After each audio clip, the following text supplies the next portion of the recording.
outro assunto que eu queria falar foi esse que o Léo começou a tocar aqui sobre a questão dos 50 anos, né, do golpe empresarial militar de 1964.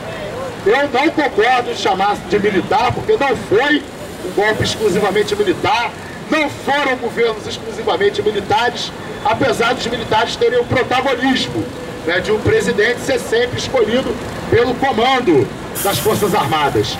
Mas foi um golpe empresarial militar, um golpe financiado especialmente pelo empresariado brasileiro associado ao capital internacional. Tem um livro muito interessante que eu sempre recomendo, que é do, infelizmente falecido, professor de Ciência Política da UF, o René Dreyfus, né, que chama-se 1964, A Conquista do Estado, onde o Dreyfus, por exemplo, publica uma tabelinha ali, né, mostrando os cargos do governo, quem ocupava os cargos antes do golpe de 64, quem passou a ocupar os cargos depois do golpe de 64, e relacionando cada uma dessas pessoas com as empresas privadas às quais elas eram ligadas. E essa tabelinha é o suficiente para a gente perceber claramente que o empresariado nacional, o capital nacional, foi excluído do governo e foi substituído pelo capital associado ao capital internacional. Então, foi um golpe do dia da mentira. Não só do que aconteceu no dia 1º de abril, e eles insistem em dizer que foi no dia 31 de março, só que o afastamento do João Goulart foi votado pelo Congresso Nacional no dia 1º de abril, não no dia 31 de março. No dia 31 de março começaram os deslocamentos das tropas, né? É como se você fazer o seguinte: olha, a Copa do Mundo já começou, porque a seleção de não sei onde já está arrumando as malas para vir para cá, né?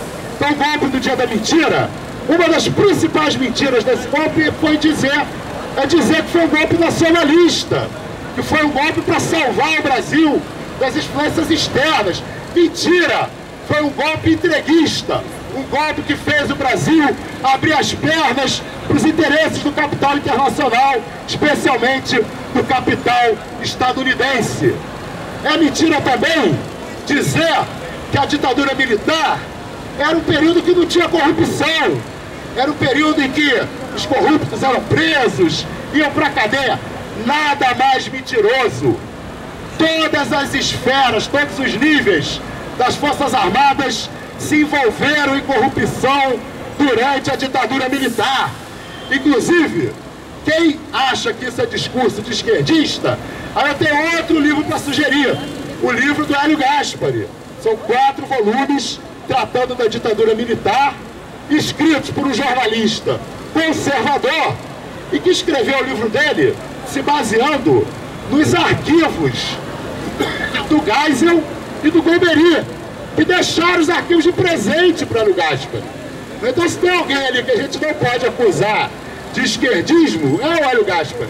E ele tem um capítulo no 2º volume da sua obra, tem um capítulo chamado A Gangrena, em que o Hélio Gaspari mostra como que a ditadura militar serviu para corromper as Forças Armadas.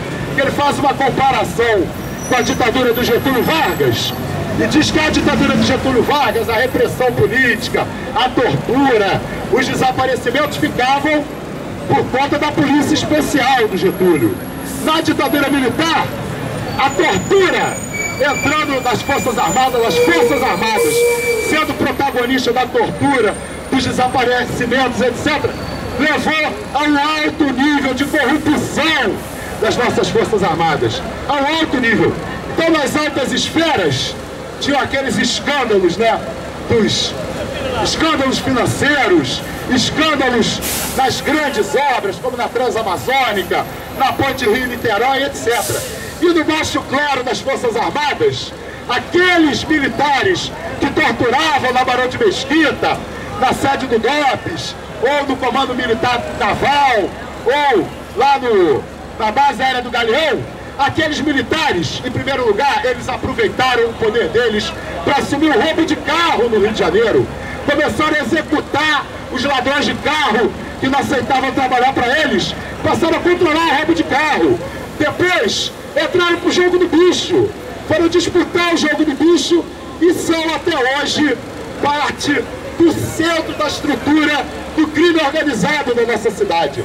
Se você for lá puxar o fio da meada de quem faz o contrabando de armas e quem faz o atacado do tráfico de drogas hoje no Rio de Janeiro, você vai chegar com esse fio da meada dos porões da ditadura militar. Então, não foi uma ditadura nacionalista, foi uma ditadura entreguista e não foi uma ditadura que combateu a corrupção. Muito pelo contrário, foi uma ditadura que pôde se aproveitar do silêncio imposto pela censura, do silêncio imposto pela repressão, para fazer um dos períodos de maior corrupção da nossa história.